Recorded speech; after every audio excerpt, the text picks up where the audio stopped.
Shalom Bapak Ibu Saudara yang terkasih dalam Tuhan kita Yesus Kristus. Selamat pagi, kita berjumpa kembali di acara Selamat Pagi Bapak. Kita akan bersama-sama memuji dan memuliakan nama Tuhan. Sebelumnya kita akan berdoa terlebih dahulu. Tuhan Yesus, terima kasih ya Tuhan buat kasih-Mu, buat anugerah-Mu yang telah Tuhan nyatakan di dalam kehidupan kami. Kami bersyukur ya Tuhan, Tuhan telah memberkati kami di dalam kami beristirahat semalam ya Tuhan. Kami bersyukur ya Tuhan, Tuhan memberikan kami kesehatan pada pagi hari ini. Kami mau memuji Engkau ya Yesus, kami mau menyembah Engkau. Terlebih Tuhan, kami mau mendengarkan firman-Mu. Biarlah Tuhan memberkati acara Selamat Pagi Bapak ini ya Tuhan.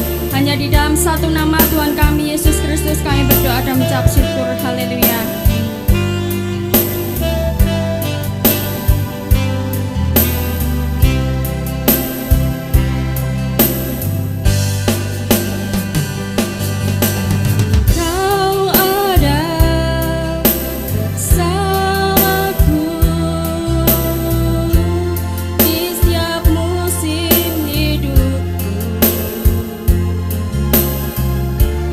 Tak pernah kau biarkan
Tuhan, anugerah-Mu terlalu besar ya Tuhan, melimpahi kehidupan kami ya Tuhan. Kami bersyukur ya Tuhan memiliki Allah seperti Engkau, Allah yang senantiasa menolong kami, Allah yang senantiasa menyertai kehidupan kami. Kami bersyukur ya Tuhan buat kasih anugerah-Mu ya Yesus. Sebentar lagi ya Tuhan kami mau mendengarkan firman-Mu. Biarlah Tuhan memberkati setiap kami yang mendengarkan ya Tuhan. Biarlah Tuhan menolong, memberkati hati kami supaya kami boleh mendengarkan firman-Mu dan kami boleh melakukan firman-Mu ya Tuhan. Terlebih ya Tuhan, Engkau juga mengurapi hamba-Mu yang akan menyampaikan firman-Mu ya Tuhan. Biarlah melalui perkataan lidah bibirnya ya Tuhan, hanya berasal dari Engkau saja ya Tuhan, dan bisa membuat kami semakin hari semakin bertumbuh di dalam Engkau, membuat kami semakin hari semakin mengenal akan Engkau. Hanya di dalam satu nama Tuhan kami Yesus Kristus kami sambut firman-Mu. Haleluya. Shalom, selamat pagi Bapak Ibu Saudara yang dikasihi Tuhan. Berjumpa kembali di dalam program Selamat Pagi Bapa. Pagi ini kita akan belajar bersama-sama kembali firman Tuhan yang terambil dari ayat 1 Korintus pasal 1 ayat 25. Masih berkenaan dengan tema Kristus adalah hikmat. Saya akan membacakan dan Bapak Ibu Saudara bisa menyimak dan membaca di Alkitab masing-masing. Dituliskan demikian: sebab yang bodoh dari Allah lebih besar hikmatnya daripada manusia, dan yang lemah dari Allah lebih kuat daripada manusia. Dalam Alkitab terjemahan firman Allah yang hidup, kita bisa mendapati pengertian dengan lebih jelas. Dikatakan di sana dalam Alkitab firman Allah yang hidup, ayat yang sama yaitu 1 Korintus pasal 1 ayat 25, dituliskan demikian: rencana Allah yang dianggap bodoh itu jauh lebih bijaksana daripada rencana manusia yang paling bijaksana. Dan Allah dalam kelemahannya, yaitu Kristus yang mati di atas kayu salib, jauh lebih kuat daripada manusia. Yang disampaikan dalam ayat 1 Korintus 1:25 ini adalah berkenaan mengenai pribadi Kristus itu sendiri.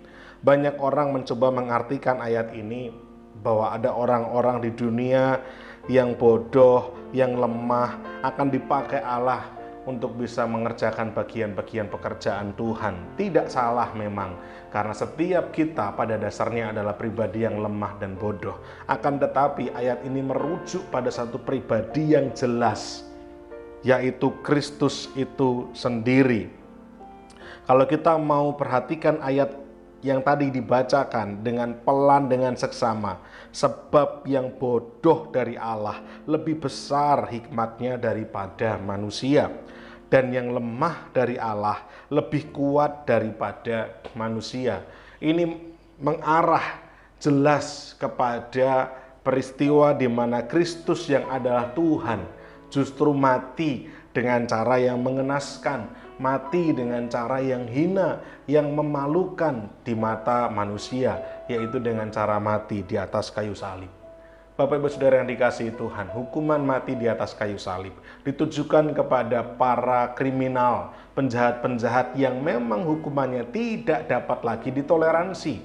Hukumannya adalah hukuman yang terberat, dan di situ menjadi sebuah hal yang sangat memalukan, menjadi aib baik bagi si penjahat maupun keluarga penjahat itu.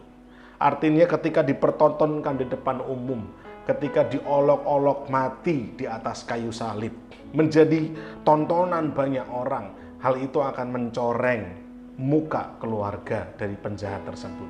Kristus yang adalah Tuhan, Kristus yang tidak berdosa. Rasul Paulus katakan bahwa Kristus tidak berdosa, justru seolah-olah oleh Allah dibuat menjadi berdosa supaya rencana Allah bisa terjadi, boleh bisa bekerja. Karena dosanya ini, karena kesalahan yang ditanggung oleh Kristus, kesalahan manusia yang ditanggungnya, Kristus harus mati di kayu salib untuk menggantikan posisi kita yang mestinya mati di kayu salib. Nah, Bapak Ibu Saudara yang dikasihi Tuhan, hal ini dipandang oleh kacamata iman Rasul Paulus bahwa kematian Kristus juru selamat kita di kayu salib adalah hal yang bodoh dari Allah, tapi itu lebih besar hikmatnya daripada manusia. dan yang lemah dari Allah, yaitu salib itu juga sendiri lebih kuat daripada manusia. Pilihan untuk menuntaskan, pilihan untuk menunaikan misi keselamatan melalui salib bagi dunia adalah hal yang sangat bodoh. Kristus disalibkan demi keselamatan manusia. Tentunya ini adalah hal yang sangat bodoh. Kenapa? Karena itu adalah sangat hina, mempermalukan. Akan tetapi justru Allah memilih itu. Dan pilihan Kristus untuk tidak turun dari salib bagi dunia adalah sebuah tanda kelemahan. Kalau memang Kristus adalah Raja, kalau memang Kristus adalah Tuhan, kenapa Kristus yang bisa membangkitkan orang mati, Kristus yang bisa menyembuhkan orang sakit, Kristus yang bisa mengadakan hal yang tidak ada menjadi ada, dari 5 roti 2 ikan menjadi ribuan, bahkan tersisa-sisa.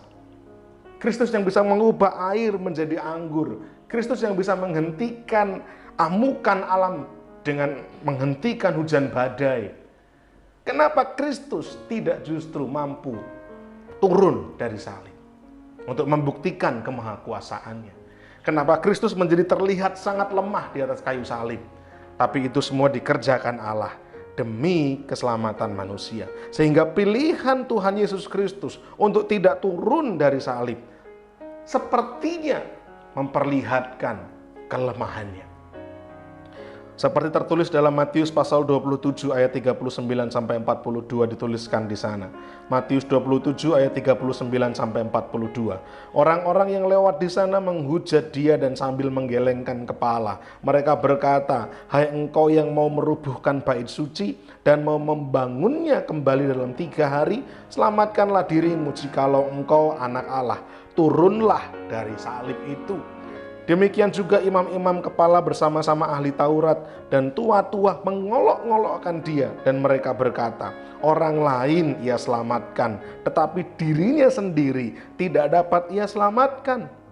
Ia Raja Israel, baiklah ia turun dari salib itu, dan kami akan percaya kepadanya."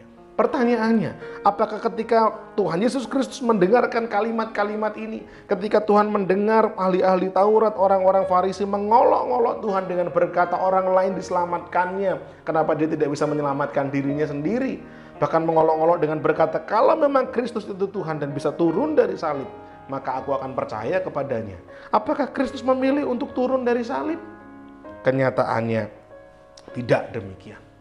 Sehingga kematian Kristus di kayu salib melambangkan hal yang begitu bodoh bagi kacamata orang yang tidak percaya.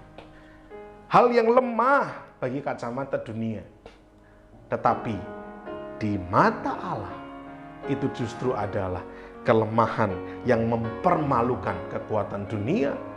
Itu adalah kebodohan yang mempermalukan hikmat-hikmat dunia. Dan betapa kita pantas bersyukur kita mampu mempercayai kematian Kristus di kayu salib adalah sebagai sebuah kebenaran di mana hidup kita diselamatkan oleh kematiannya.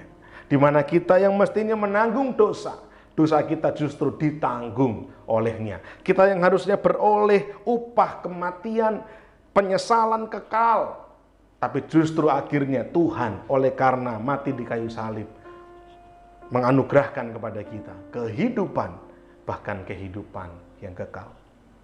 Biarlah kita boleh meyakini dan mempercayai bahwa kita memiliki Kristus yang sepertinya di kacamata dunia, kematiannya di kayu salib sebagai hal yang bodoh dan hal yang lemah. Namun sejatinya itu lebih berhikmat dan lebih kuat dari apapun yang bisa dipikirkan manusia. Biarlah kiranya firman Tuhan ini boleh terus terekam dalam hati dan pikiran kita, membuat kita untuk terus bersyukur betapa kita adalah pribadi yang beruntung dipilih oleh Allah untuk bisa meyakini, mempercayai bahwa Kristuslah Tuhan dan Juru Selamat kehidupan kita. Semoga menjadi berkat. Selamat pagi dan Tuhan memberkati. Mari kita berdoa. Bapa di surga, terima kasih untuk firman Tuhan pagi hari ini. Oleh karena hikmat Tuhan, kami boleh meyakini, kami boleh mempercayai bahwa Kristus itulah kekuatan bagi kami. Kristus itulah hikmat bagi kami. Ketika Kristus mati di kayu salib. Pemandangan kematian Kristus di kayu salib bagi dunia adalah kelemahan dan kebodohan. Tapi sejatinya justru hal itu mengalahkan kekuatan dunia, mempermalukan hikmat-hikmat dunia. Dan kami boleh sungguh-sungguh berbangga dan bersyukur kami dipilih Tuhan untuk bisa meyakini berita keselamatan itu. Dan kami memilih Tuhan Yesus Kristus sebagai Tuhan dan Juru Selamat kami pribadi. Terima kasih Tuhan, dan biarlah hal ini boleh terekam dalam hati dan pikiran kami, agar kami tidak berani sedikit pun untuk memegahkan diri di hadapan Tuhan. Tapi justru kami bermegah di dalam Kristus yang telah menjadi hikmat dan kekuatan bagi kami. Dimuliakanlah nama Tuhan kekal untuk selama-lamanya. Dalam nama Tuhan kami Yesus Kristus kami bersyukur dan juga berdoa. Haleluya. Amin. Kita akan memasuki saat teduh. Tetapi apa yang bodoh bagi dunia dipilih Allah untuk memalukan orang-orang yang berhikmat. Dan apa yang lemah bagi dunia dipilih Allah untuk memalukan apa yang kuat.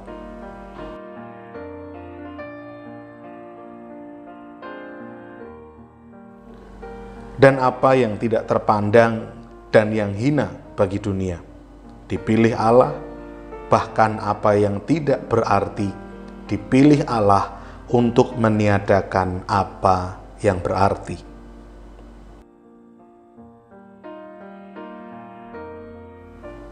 Supaya jangan ada seorang manusia pun yang memegahkan diri di hadapan Allah.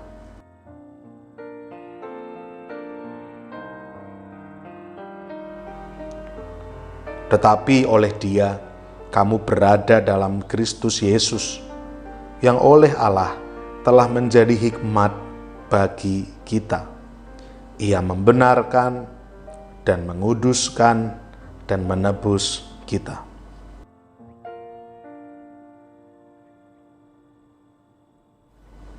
Karena itu seperti ada tertulis, barang siapa yang bermegah, hendaklah ia bermegah di dalam Tuhan.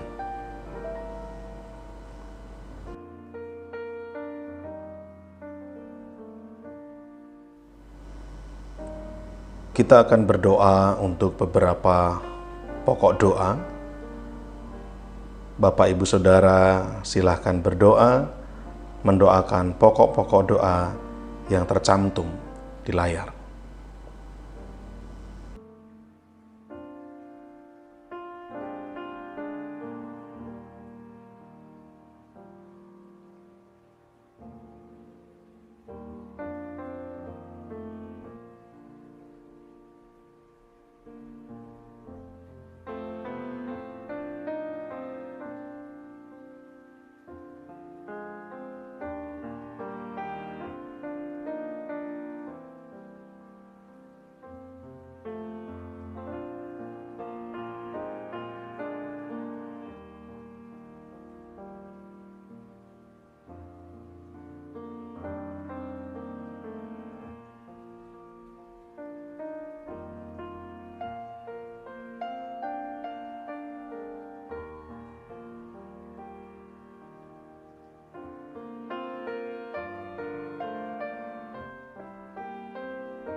Bapa kami yang di sorga, dikuduskanlah namamu, datanglah kerajaanmu, jadilah kehendakmu di bumi seperti di sorga.